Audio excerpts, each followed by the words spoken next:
What if Spider-Man could change his destiny? What if he didn't have to be destined to lose everything? And what if every version of Spider-Man from across the multiverse was brought together by forces beyond their control to help him save reality itself?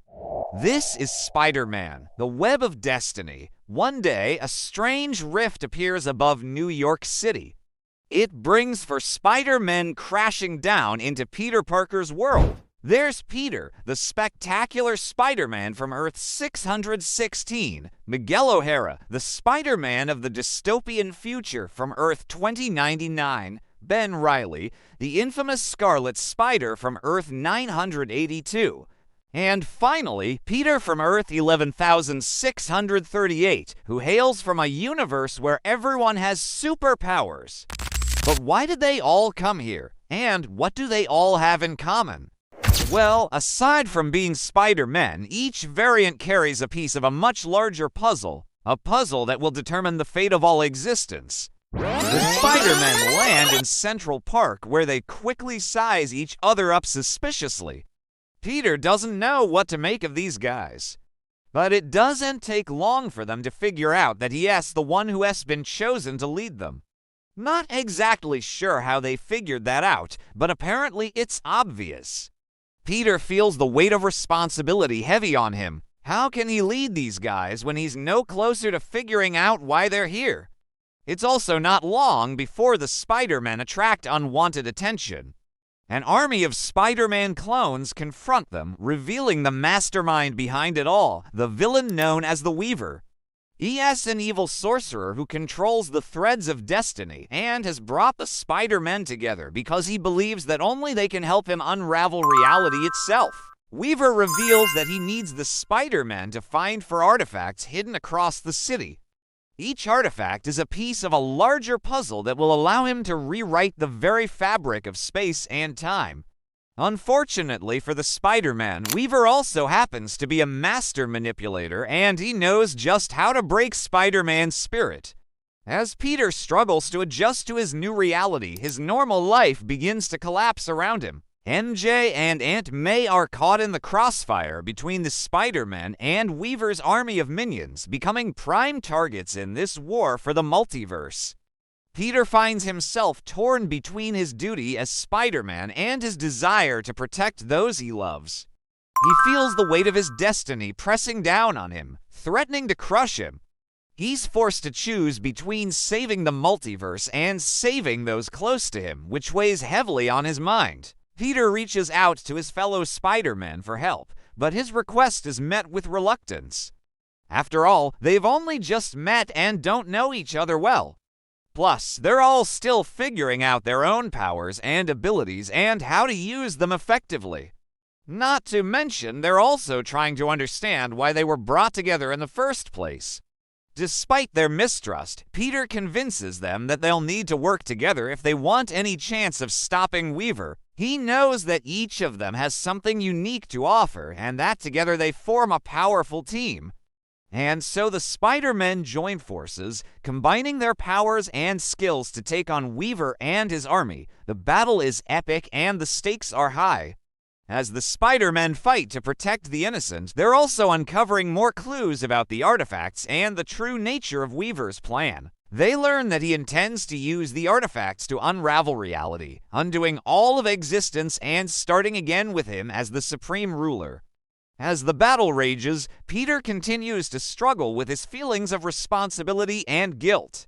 He feels like he's letting down his loved ones by not being able to protect them, and he questions whether he's even worthy of being Spider-Man.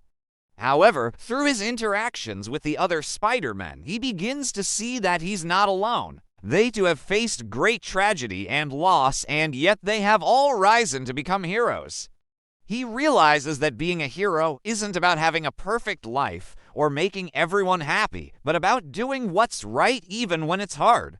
And as they get closer to defeating Weaver, he realizes that his destiny isn't set in stone. He's not just some pawn in a cosmic game.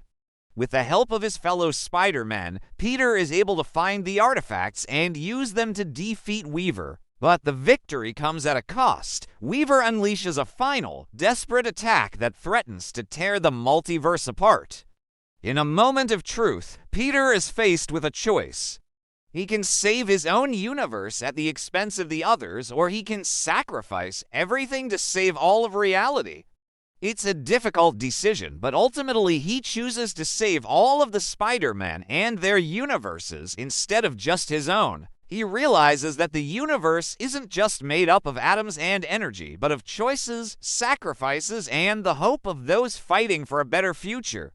With his decision made, Peter uses the last of the artifacts to send the other Spider-Men home, restoring balance to the multiverse.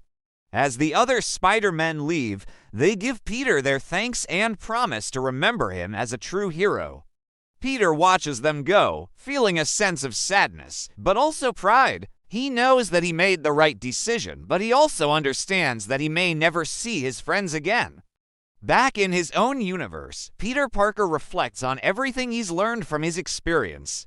He realizes that destiny isn't just something that happens to you. It's something you create through your actions and choices. He understands now that he wasn't chosen to be Spider-Man by accident. He was chosen because he has the power to make a difference in the world. Determined to use his powers for good, Peter Parker swings away, ready to face whatever challenges lie ahead. With the knowledge that he's not just a pawn of fate, but a master of his own destiny, Peter Parker swings through the streets of New York, the wind whipping through his hair as he soars above the city. Below him, the people of New York go about their daily lives, unaware of the dangers that lurk in the shadows. But Peter is always ready for action. He's not just Spider-Man. He's a symbol of hope for the people of New York. He's the hero they turn to when all seems lost. And as he flies through the sky, Peter can't help but feel a sense of pride. He knows that he's making a difference in the world, that he's using his powers to help others. The other Spider-Men may be gone, but their sacrifice was not in vain. Peter knows that he's carrying on their legacy, protecting the innocent, and fighting for justice. As the sun sets over the horizon, casting long shadows across the city, Peter continues his patrol. He's always ready for action, always willing to help those in need. He's Spider-Man, and he's the hero New York deserves. So there you have it. Folks, the amazing story of Spider-Man, the Web of Destiny. What did you think of this wild ride through the multiverse? Which Spider-Man was your favorite? And what do you think Peter learned from his journey? Don't forget to show your support and let us know in the comments below. Until next time, stay nerdy, stay curious, and stay awesome.